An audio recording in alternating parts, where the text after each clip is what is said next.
All righty. Now, at this time, we're going to hold the public meeting, starting with the Committee on Finance, which will be chaired by Commissioner Cohen. That'll be followed by a committee of the Capital Planning, Execution, and Asset Management, which will be chaired by the Vice Chair Linford.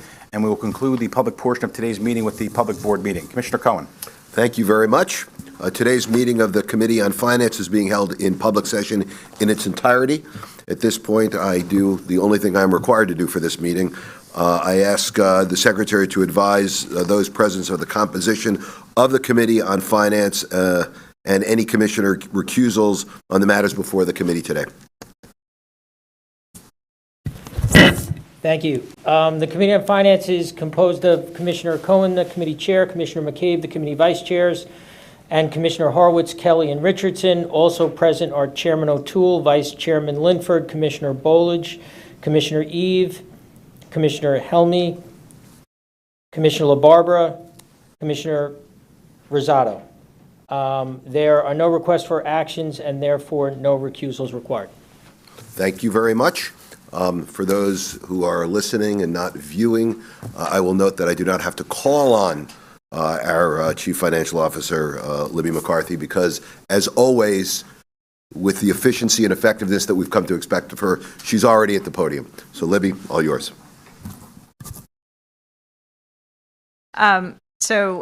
Today I'm going to be presenting the condensed financial information of the Port Authority for the year ended December 31st, 2022. This information should be read in conjunction with the financial statements of the Port Authority of New York and New Jersey, its component units, and the accompanying notes and schedules for 22, which will be available on the Port Authority's website.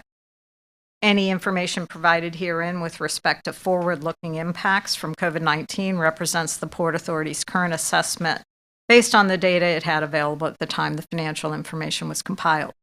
As such, this data may ultimately prove to be inaccurate or incomplete, especially when viewed over a longer period of time. And before discussing the financial results for 2022, I just want to note that in 2022, the Port Authority was required to adopt a new accounting standard for leases that was required by the Governmental Accounting Standards Board.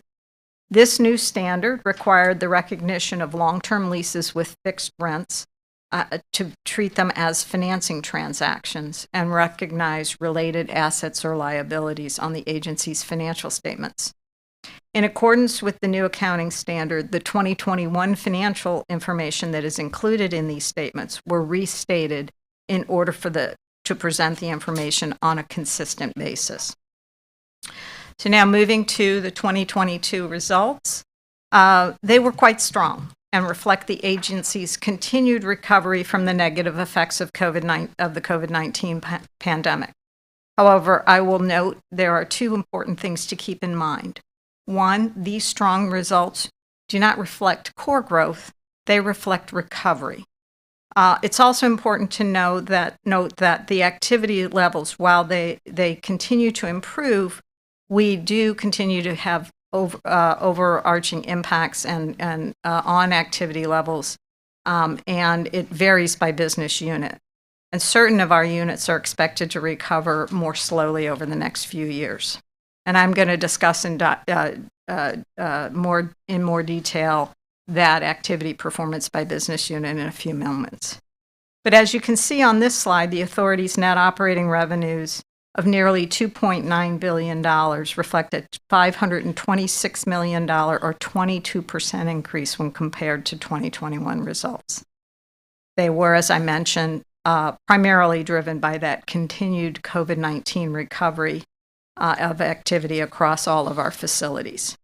After we factor in depreciation, amortization, interest expense, and other non-operating items, the Port Authority's net position increased $429 million this year, an improvement of $390 million as compared to 21 results, which were severely impacted by COVID-19.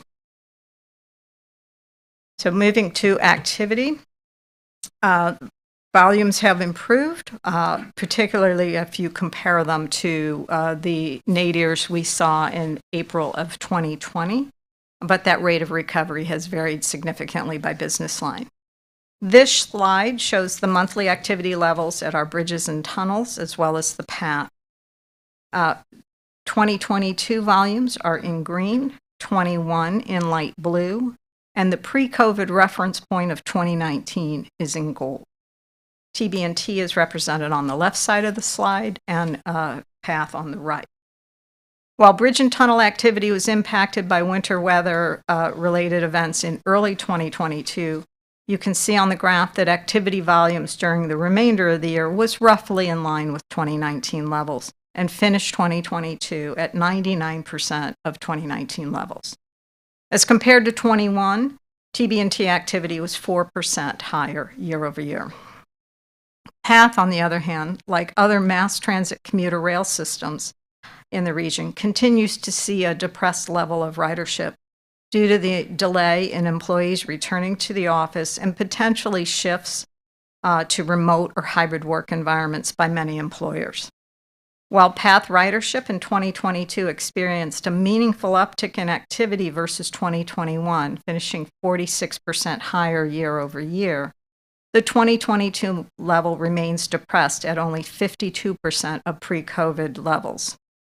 As noted, we expect PATH activity to recover more slowly in the next few years due to the return to workplace trends. Moving on to aviations and ports. Aviations on this slide is on the left and the marine ports on the right. Aviation activity experienced a very strong recovery through 2022 as both pent-up demand and capacity growth from the airlines supported a strong recovery of international and business travel during 2022.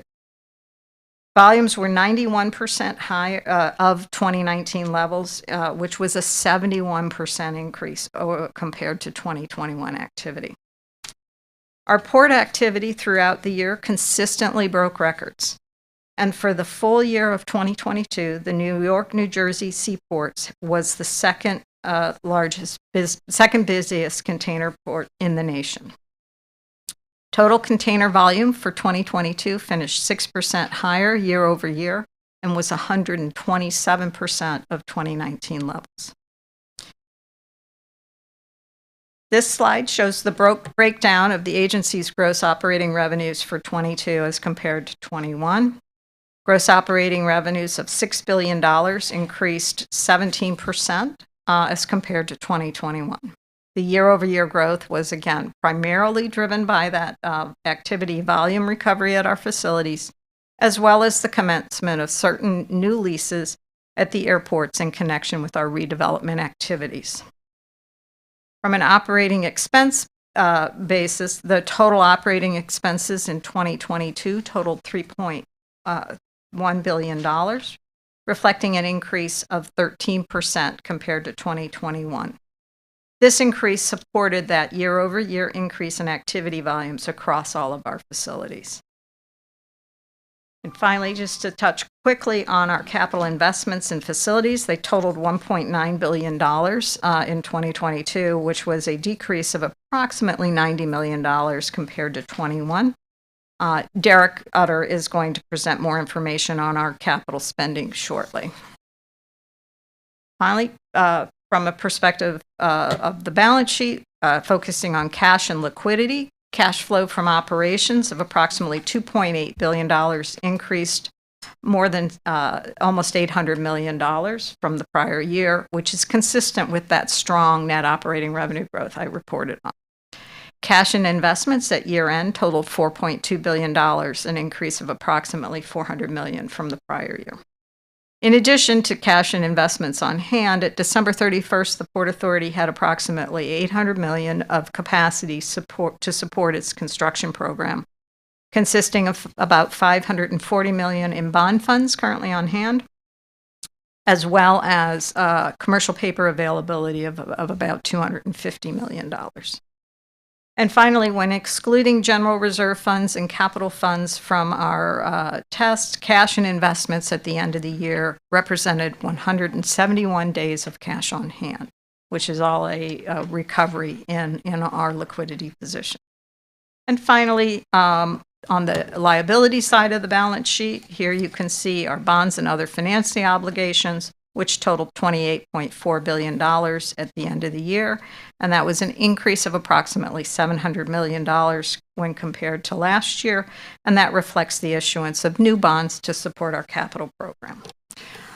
And with that, that ends my formal remarks, and I'd happy to take any questions.